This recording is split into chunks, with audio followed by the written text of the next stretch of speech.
It's hard to remain positive when things in the world are gut-wrenchingly bad or challenging is an understatement.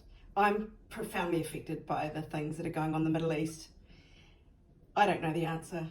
There's wrong on both sides as far as I can tell. And it seems a very human thing to be attacking. And that's difficult because we are human, but we're also spiritual beings, and how do we reconcile that? So what I've asked for today is a message of hope, or just a bit of clarity, how we can actually process this ourselves. Let's see what the cards tell us. Let's see what the source, angels, guides, spirits, what do we most need to know right now about how we can contribute to peace and love in the world? What messages do you have for us? Okay, wow, this is absolutely intriguing. The message here seems to be about going within, but also speaking the truth. So we've got here the card of sacred breath and sound. And I've recently had a lot of cards pulling about microphones and platforms and people speaking out. And this is on that same theme. It's actually communicating about your life force is what this is, life force communication. I think the only way to make sense of atrocities in the world is to speak to peace in a way, even if it's being kind to the bus driver or interceding when someone's being mean to someone, as random strangers are, being nasty to each other. Maybe we're all being called to stand up and speak up right now. There's an adjustment that's going on. We are needing to look back, take judgment on where we've been, and move forward. Maybe we don't like where we're at. It's a matter of not being stuck in the past and going, well, that was then, but we can all change. We can move forward. Powerful change. Expect powerful change is one of these cards that came out. New moon eclipse. And we are heading to a new moon eclipse in Libra, the sign of relating. So that is absolutely apt. There are powerful changes afoot in how we relate. Libra is not only interpersonal communication and interpersonal relationships, it's between countries, it's diplomacy, it's the sign of diplomatic relations. And we also have a personal issue reaches resolution, full moon in Cancer. So everything that's going on geopolitically is also very personal. As above, so below. So there is a big call for people to speak up when there is injustice and to adjust their attitudes.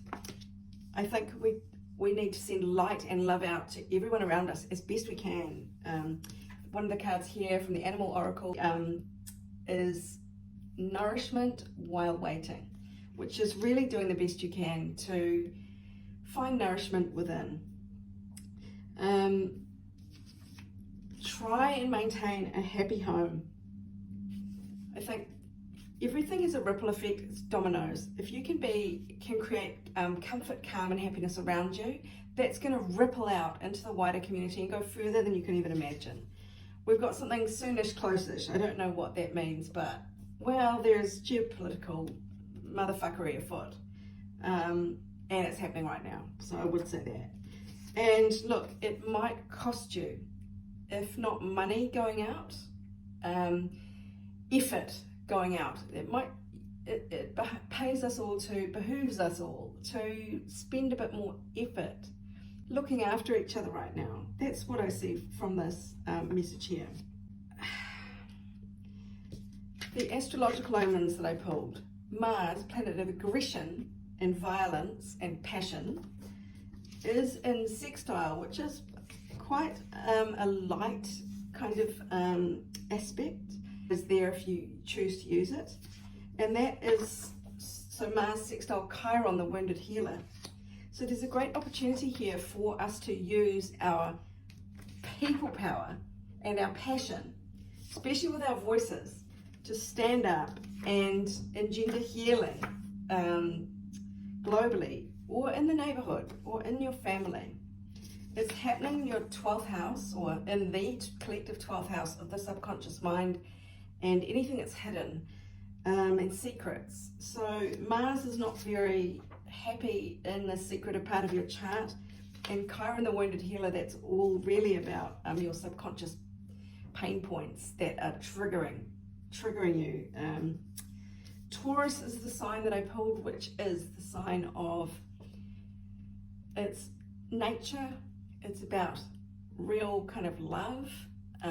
It is about sensuality in all its forms: art, music, beauty, money. It's a very slow moving kind of live and let live, the cow is in the field eating the clover kind of relaxed vibe. So if we can bring more of that energy into our 12th house subconscious mind, we can maybe sort of counteract the Mars that's coming in, which is in a relationship here with the Wounded Healer. Okay, so three cards I had here for kind of what's going on and what we need to know. We've got Motherlode, which is all about financial rewards, prosperity, jackpots, taking advantage, sudden wealth, along with a broken vase, where it's a crisis, there's a pressure, and there's misfortune, there's a sudden shock, I think, about, this fortune that we felt we had has actually been fractured. And the answer is the Yoga card here, to go within and actually realize that you have to find peace within yourself. With the broken vase, I'm really brought to mind of that Japanese art of repairing pottery with beautiful gold leaf plaster, so that you can see where all the cracks are, you can see what broke, but it's been repaired in a more beautiful way than before. That's a way of reconciling damage by actually adding value through the reparation. And yoga is a big part of that as a spirit, not just yoga, but spirituality, but going within, knowing what's important within yourself.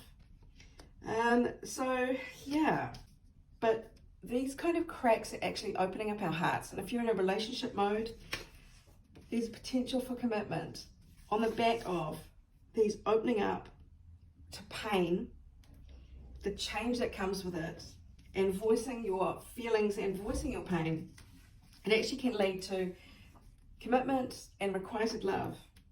And the card we got was, I've never felt love like this before. The depth of it can be inspiring, but also overwhelming. And I think that really speaks to the fact that when the world is in turmoil, we actually feel everything on a more visceral, gut-churning level. And, like I said before, as above, so below. The pain that we feel on behalf of people we don't even know who are suffering greatly, on both sides, that opens up our own hearts in a way that actually lets love in. It can be inspiring, it can be overwhelming, but anything that opens your heart up, even though it might be painful at the time, is of benefit eventually. So this is a bit of a non-message message. I hope it helps. There is meaning behind the pain, is what I'm picking up. And the key is to assimilate any sort of aggression, assimilate the pain, the subconscious mind, and make sense of it.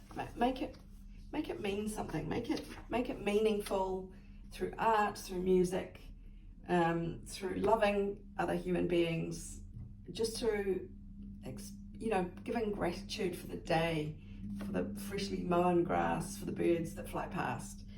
It's just really cherishing all the benefits and joys that are around you in this moment. That's what I'm taking from this right now. I hope that helps, my darlings. Wishing you abundance, love, and joy.